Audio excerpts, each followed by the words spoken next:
Okay geng, selamat pagi. Assalamualaikum warahmatullahi wabarakatuh. Okay, hari ni kita ada trip mancing lagi. Okay, mancing dekat Juru Lama.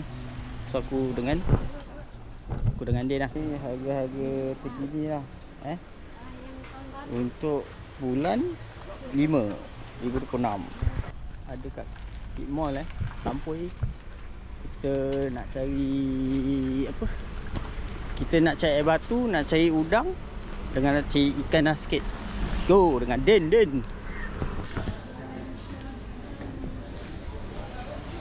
Udang ikan.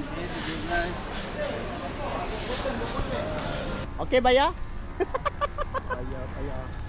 Hari ni je jadi supir mantap. Udang ikan. Let's go. Kita masa hari Hulu Tiram ke Desa Dua sekarang. Nanti kita update lah kat sana. Baru sampai lah. Jauh ni. Jam lagi. Tak. Apa sengak ni kenalan lah. So nanti kita terus update dekat sana. Dekat JT Luncur. Kita tengok mana rakit tu. Okey, sana. Okey. Sudah sampai, kita update lagi. Mantap. So kita dah sampai JT. Kita baru gerak daripada JT So kita on the way ke Rakit. Kali ni kita pergi Rakit Z. Let's go.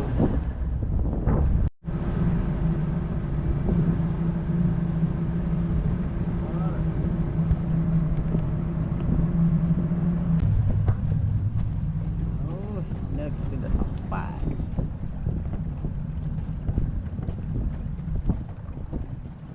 Yang botol-botol ni apa? Jadi Lampung dia. Lampung samping. Aku tahu. Okey.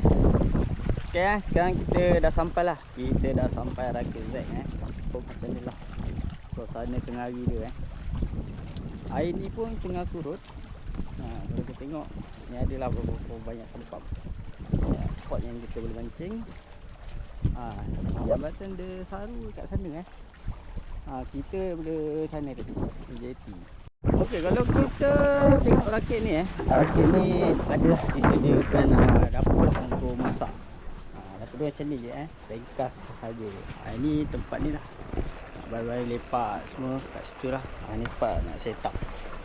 Ni tempat tadi lah daripada sana tadi. Kita boleh banyak boleh spot mancing ni. Ni asal lorong. Lorong dia memang agak rare lah kan. Okey, ni dia punya toilet dia. Nak mandi nak apa okey. Belakang ni semua boleh mancing. So kita set up dulu mancing Kita jumpa sekejap lagi. Kalau ada mana-mana sekali kita update. Okey. Dan lesson pertama dapat duri. Okey, kau wajib mesti kena ada geng. Mantap. Aku rasa yang besar lah. Skamer 3.5 Tengok Den, mana ada hasil. Wah. Sisik lah siap. Tengok sikit mantap lah Den. Tengok sikit. Ini tak pumpau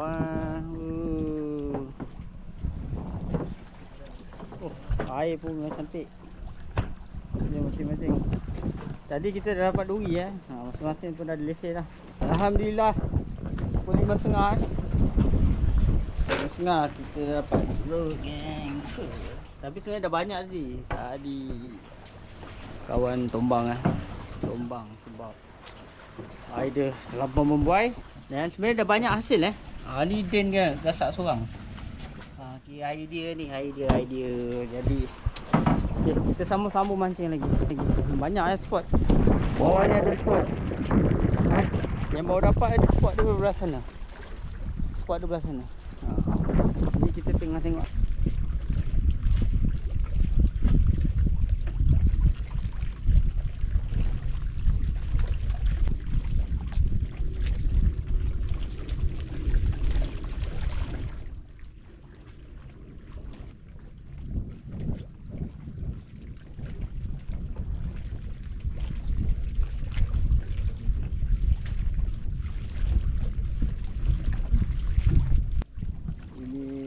Suasana petang di Rakit Z Pulau Sengat. Siapa yang nak datang boleh lah. Yang nak bawa kanak-kanak macam tak disarankan lah. Sebab Space tu pun agak kehat Din pun dia dah gasak lah. Saya nak ni walaupun tak gasak. So kita tengoklah hasil. Tengok hasil malam ni macam mana. Pun dah tengok set up lagi. Ni dekat Kunam di sana dah. Kunam lah. Buang lah. Tengok hasil yang terkini. Mantap. Besar tu. Banyak sisik lah kali ni. Panas panas. Dia pun panas tapi hati tetap happy. Okey. Baru nak tahu Peden buat halas Syam. Aku dah senang besok. Aduh laju betul. Aduh. Ui lapar kan. So malam-malam ni kita makan Maggi macam biasa. Assalamualaikum dan selamat pagi. Okey. So hari ni kita sama mancing, tapi kita mancing kejap ya sebab pukul 9 kita dah nak beransur lah sebab di rakit Zack ni dia kena keluar pukul 9 pagi. Semalam pun kita mancing juga tapi tak ada video lah, video tak ada sangat dan kita tidur awal semalam. Penat kot. Pun jadi kita update. Okey. Sekarang kita pun dah kemas-kemas. Kita dah nak balik lah. Sekejap lagi dah nak pukul 9. Air pun dah mula surut Kita kena agak awal. Inilah hasil pada minggu ini. Kalau kita tengok kita ada baby tanda, ikan gerut kan. Banyak sisik. Ikan gelama pun ada. Ikan wajib pun ada. Ikan duri dah. Semilang ada. Usat. Itu saja hasil pada minggu ini. Sekian, terima kasih. Bye bye. Jumpa lagi.